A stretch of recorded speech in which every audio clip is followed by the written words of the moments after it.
People often ask me, isn't hiking by yourself lonely?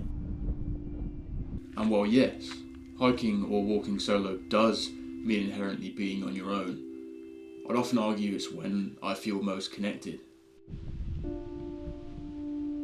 Hiking alone comes with its practical benefits. You can be as flexible as you want, take as many breaks as you need, and shape the day entirely around you. But more importantly, hiking solo offers a feeling that's completely different from being with others. If it's your first time walking alone, it might feel uncomfortable at first, and that's completely normal. We live in a society that sometimes treats doing things alone as strange or even sad. But if you stick with it, after half an hour or so, that discomfort fades.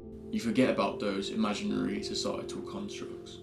And you stop thinking about how others might perceive you, and you start to notice where you are.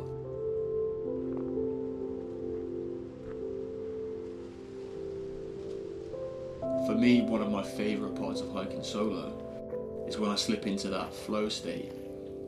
The moment where the noise in my head quiets down, I completely lose track of time, and I start to notice the small things that I'd normally miss, and wander into places that I might never have ventured before.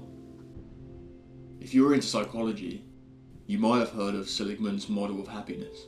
One of the key components of this model is something known as engagement.